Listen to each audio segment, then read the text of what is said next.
En el shonen podemos encontrarnos con varios de los mejores villanos del manga anime.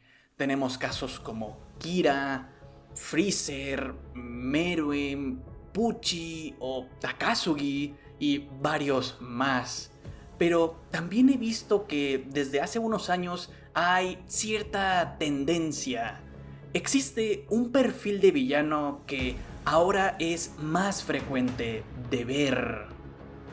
Aquel que carga con un pasado trágico, el personaje cuya visión del mundo y sus acciones tienen una historia.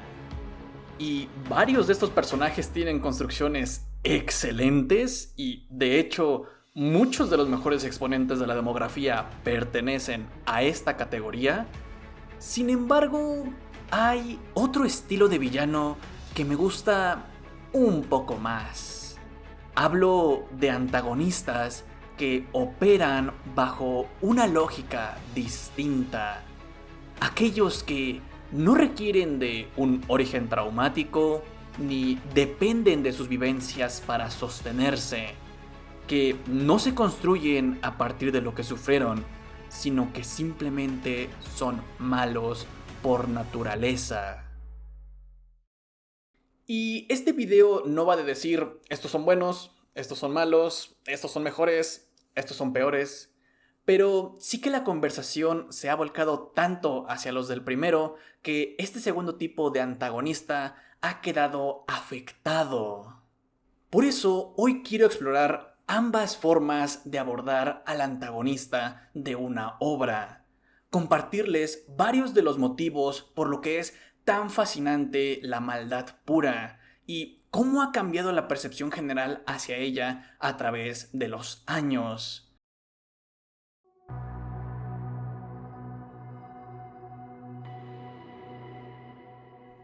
Empecemos hablando de los villanos que no nacen, sino se hacen. En este escenario se trata de una entidad que es el resultado de una serie de factores internos y externos, en el que el motor de sus actos es su historia y contexto que lo fueron moldeando.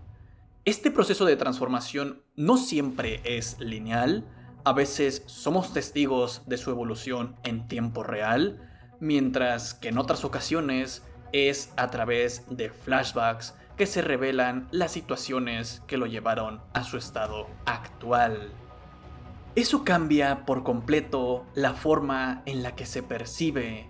Al conocer o ser parte de su camino, ya no es una entidad ajena al espectador, sino alguien que podría haber ocupado el lugar del protagonista si las circunstancias o sus decisiones hubieran sido distintas.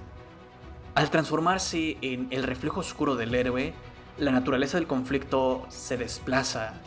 El enfrentamiento deja de ser únicamente físico. En ocasiones las peleas son irrelevantes y lo importante es la confrontación ideológica. La victoria ya no consiste únicamente en ganar la pelea y detener su plan, sino de la capacidad de demostrar por qué esa visión del mundo, a pesar de sus raíces comprensibles, es errónea. Es así como el género trasciende su estructura más simple previa para adentrarse en dilemas mucho más densos. Pero al mismo tiempo, en ese proceso de conocer más al villano y entenderlo, nos acercamos peligrosamente a otro punto. Uno en el que se pasa de justificar a defender. Pero eso lo abordaremos más adelante en el video.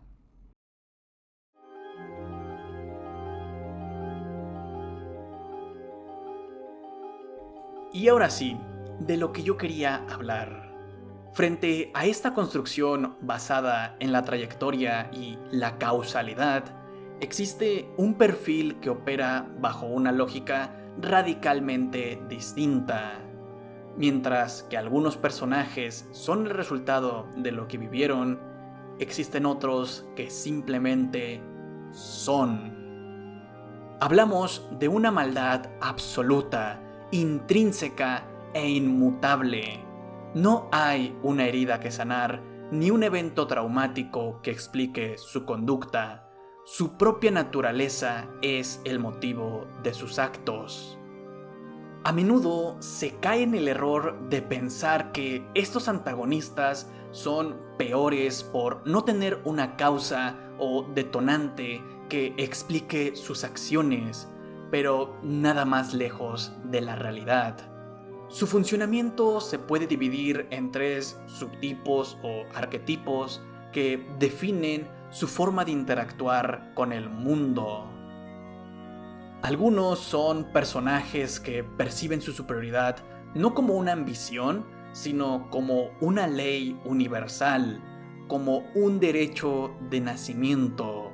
Actúan bajo la convicción absoluta de que ocupan la cima de una jerarquía natural.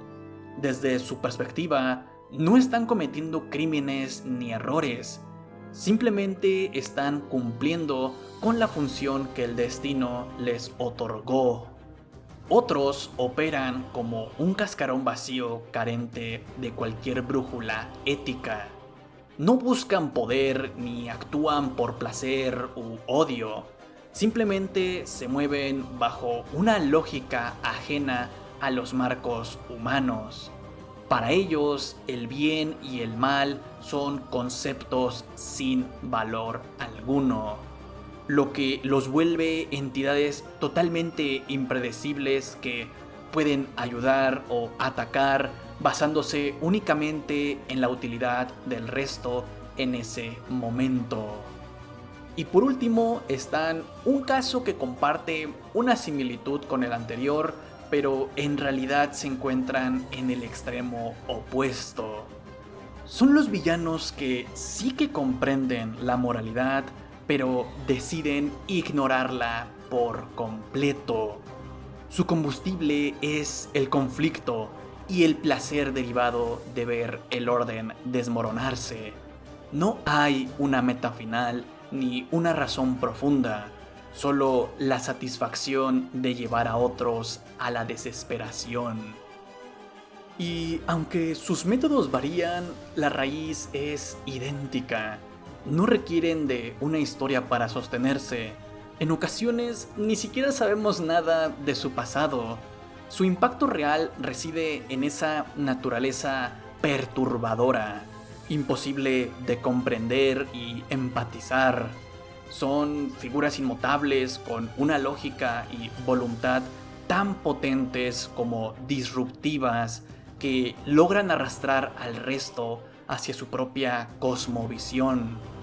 Ahí es donde reside su encanto, en la certeza de que bajo ninguna circunstancia los verás cambiar.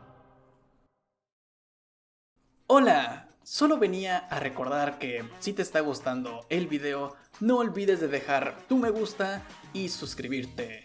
Y espera un momento, porque si quieres dar un pasito extra y apoyar aún más al canal, me complace compartir que ya está activada la función de miembros, con la que me estarás ayudando directamente. Con ella también recibirás muchas ventajas en este canal. Si te interesa, busca acá abajo el botón unirme, donde tendrás toda la información. Muchas gracias y ahora sí, seguimos con el video. Es innegable que un buen contexto humaniza la obra y otorga peso emocional a las acciones, pero en la actualidad, eso que originalmente enriquecía a los personajes y a la historia se ha degradado paulatinamente hasta convertirse en una fórmula predecible. Parece que es suficiente que el antagonista tenga un pasado trágico para legitimar cada una de sus decisiones y acciones. Pero entonces la escritura se vuelve perezosa y predecible, donde la empatía intenta ocultar una caracterización y desarrollo de personaje deficientes, y en muchos casos lo único que se logra es que los actos atroces del villano resulten más fáciles de procesar para el espectador. Lo más preocupante es, primero, el sesgo que esto genera en el público. Un personaje que carga con una herida emocional es percibido casi automáticamente como más profundo. Y segundo, al fomentar una empatía excesiva, la conversación suele saltar de la simple comprensión a la defensa activa de sus actos. Esta mentalidad se ha vuelto tan prevalente que incluso ante un villano puramente malvado, sin ese pasado trágico o evento traumático, hay gente que insiste en darle una justificación de todas formas. Se buscan excusas en cada diálogo y en cada acción, como si aceptar que existen personajes con una naturaleza intrínsecamente malvada fuera intelectual y narrativamente barato o inferior. Y aquí es donde entra una opinión personal que probablemente no compartan, pero a mí me llama mucho más la atención una obra que tenga un villano movido por su propia naturaleza que uno por su pasado trágico. Hay algo en esa maldad completamente ajena a la experiencia humana que resulta fascinante. Porque el contexto emocional suele realizar gran parte del trabajo. Un origen doloroso establece un puente inmediato hacia la empatía, ofreciendo una explicación que suele llenar casi de forma automática cualquier vacío en la escritura del personaje.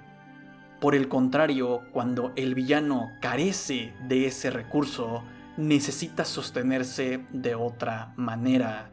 El autor se ve obligado a abordarlo desde un ángulo completamente distinto. Y al ser figuras imperturbables, presentan un desafío mayor porque su desarrollo no puede contener cambios tan marcados como, por ejemplo, posibles redenciones. Entonces, repito, no digo que unos sean mejores que otros, sino que la opinión popular no coincide con esto, y eso ha provocado que se dejen de lado este tipo de villanos y cada vez haya menos en el shonen, y los pocos que hay sean vistos de peor forma. Y tal vez el cambio no debería estar en los personajes, sino en los autores y en nosotros los espectadores, en aprender a convivir con la incomodidad que surge de aceptar que en ocasiones no se necesita una causa para ser malo. Y es que al final del día, un villano no necesita obligatoriamente ser comprendido para ser bueno. Simplemente debe estar bien escrito. Pero cuéntame, ¿tú qué opinas? ¿Qué tipo de villano te gusta más y cuál es tu favorito? Pero antes de irme, quiero mandarle un saludo a Pink Frosh por ser el primer miembro del canal. Muchas gracias por el apoyo.